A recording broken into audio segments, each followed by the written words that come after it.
After breakup हामी केटाहरूले चाहिँ आफूले आफूलाई चाहिँ लास्टै लो फिल गर्छ। हामीले चाहिँ हाम्रो लाइफको सबै कुरा गुमाए जस्तो फिल गर्छ क्या। आफूले आफूलाई चाहिँ एकदम डिपमा लग्छ। कतिजनाहरू त डिप्रेसनमै पुग्छ क्या। केटाहरूले आफूले आफूलाई नै चेन्ज गर्छ, आफूले आफूलाई नै टर्चर दिन्छ, अरूको अगाडि बस्न खोज्दैन। किनभने आफूमा नै दुःखी भएको मान्छे अरूलाई खुसी कसरी दिन सकिन्छ र आफ्टर ब्रेकअप चाहिँ आफूले आफूलाई चाहिँ लास्टै लो फिल गर्छौँ। के लाग्छ भने अब चाहिँ मेरो लाइफमा केही छैन, सब कुरा सक्यो, अब चाहिँ मैले केही गर्न पनि सक्दिनँ भन्ने टाइपको फिलिङ आउँछ। त्यो सेम वाला ट्रस्ट अरूलाई गर्न पनि सक्दैन क्या। म चाहिँ भन्छु त्यतिसम्म डिपमा पुगेर चाहिँ नसोच्दा हुन्छ।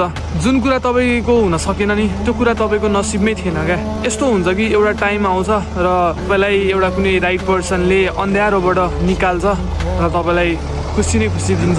आफूले आफूलाई त्यतिसम्मको हर्ट पनि गर्न हुन्न। हाम्रो लाइफमा एउटा न एउटा हाम्रो नसिबमा छ नै।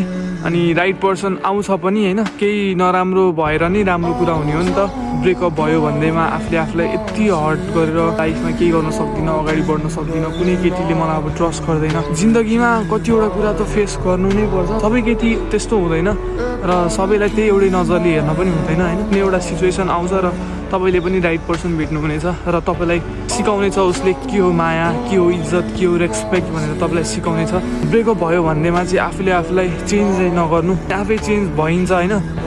यदि राइट पर्सन भेटिएछ भने तपाईँको पास तपाईँको लाइफमै थिएन क्या त्यो मान्छे, त्यही भएर तपाईँलाई छोडेर गयो। त्यसको लागि चाहिँ तपाईँले रोएर कराएर केही हुँदैन। कस्तो एक्ट गर्नुपर्छ अनि उसको अगाडि चाहिँ तपाईँले म एकदमै स्ट्रङ छु, मलाई केही फरकै परेन, मलाई केही मतलबै छैन तेरो भन्ने टाइपको देखाउनु पऱ्यो तपाईँले। उसको अगाडि रोएर कराएर झन् तपाईँको बेइज्जत हो। ऊ कसैको अँगालोमा बसेर तपाईँको भिडियो हेरेर तपाईँलाई बेइज्जत उडाइरहेको पनि हुनसक्छ नि त। त्यही भएर प्लिज त्यस्तो काम चाहिँ नगर्नु होला। आफूले आफूलाई चेन्ज गर्ने काम नगर्नु।